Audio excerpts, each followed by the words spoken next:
What's going on, guys? Cypress V1 here with another guide and walkthrough.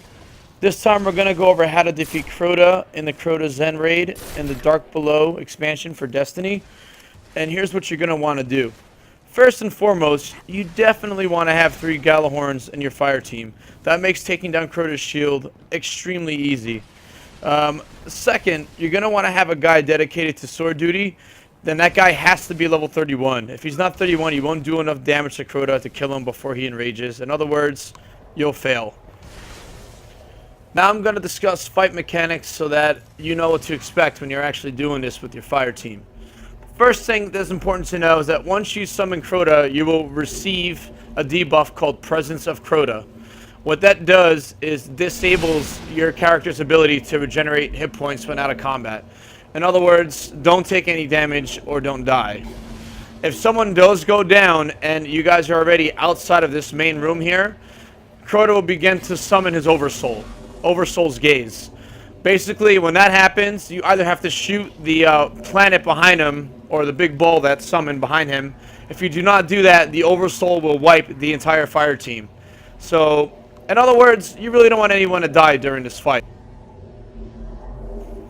We're about to get this fight started here, but we were letting our Warlock regenerate his super, so when we run through this first part, we can pretty much insta-kill a lot of the acolytes that are in the way. So if at all possible, before you start the fight, it's crucial that you have at least one Warlock or one guy have his super ready so you can kind of just blaze through this first part and get started with the fight.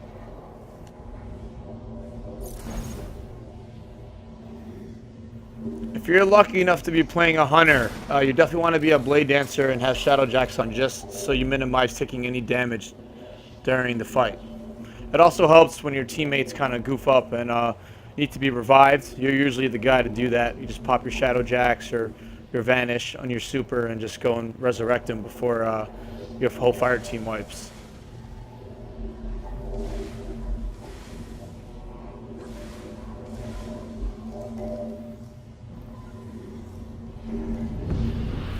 Alright, we've just summoned Crota, and there's the debuff, Presence of Crota.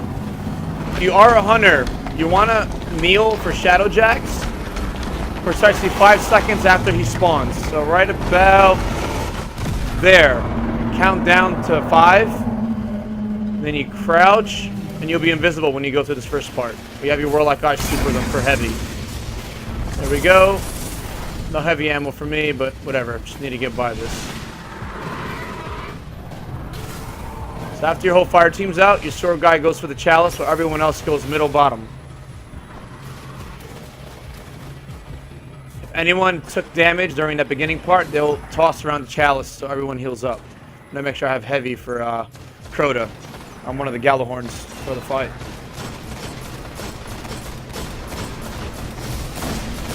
As soon as you see this sword bearer guy come down towards the middle, you gotta take him down ASAP. There you go. Sword guy grabs the sword. I get ready to fire my Galahorn at Crota to take down the shield. He calls fire. There we go. 3 of us fire. He goes down, and he damages him with the sword. You should have enough time to do this twice before the sword disappears. So he goes back. We're resetting. Fire again. All 3 of us. He goes down again. Sword damages him. And as the music ends, the sword goes away. Just enough time to hit him twice. And rinse and repeat. After the first damage phase, Crota will run to the right, so everyone needs to collapse back to this middle area, or make sure they're not in his line of sight, or else he will shoot the hell out of them.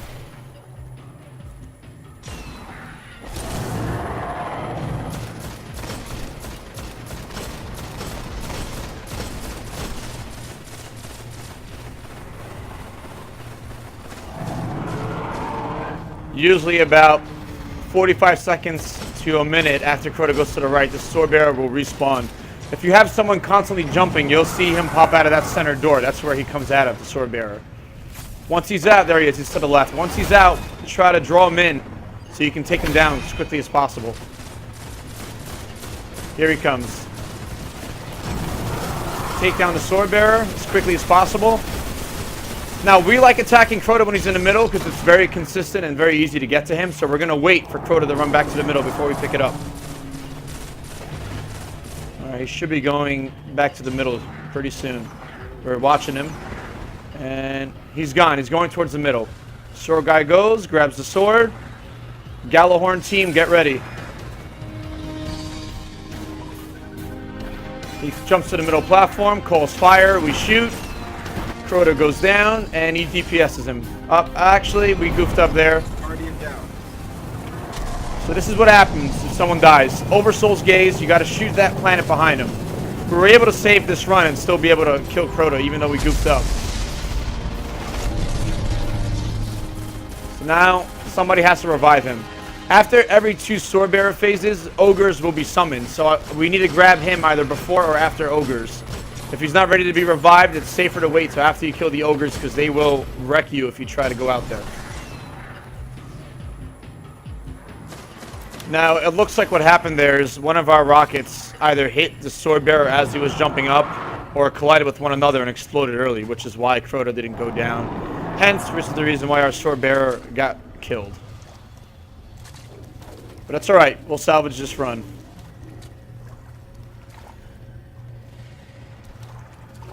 Here are the Ogres. We gotta take these guys out as soon as possible. The next Swordbearer will not spawn until both of these guys are killed. So once again, it's a race against time and coordination and teamwork. One down, one to go. Being that I'm the hunter, I'm going to go ahead and resurrect our guy, because I have Shadow Jacks and Vanish. Crota's to my left right now, so I need to be quick and I need to be careful. So I'm going to go here. Oh, Oversoul's gaze again. Someone else went down.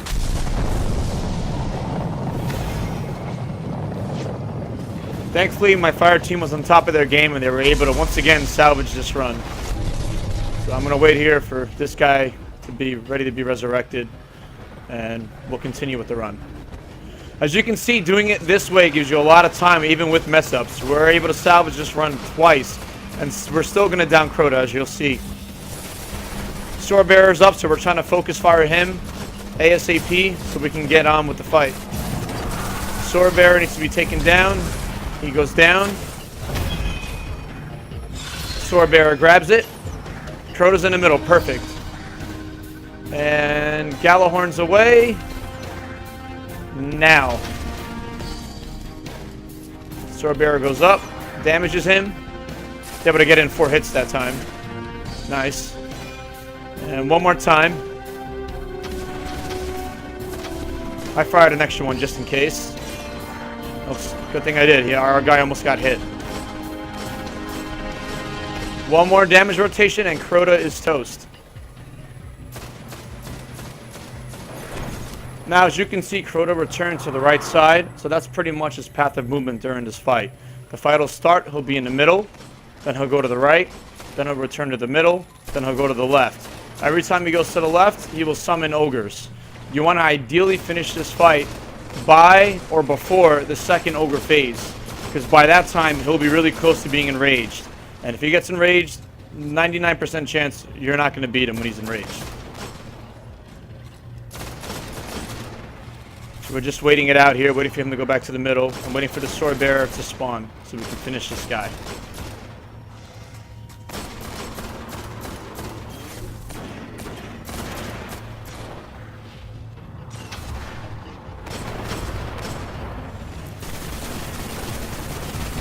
Swordbearer's up. We gotta drop him. Crota's not in the middle yet, but he should be going back soon. He's been on the right side for quite some time. There he goes. Perfect timing.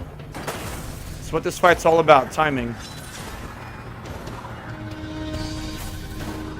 Gallahorn for the last time.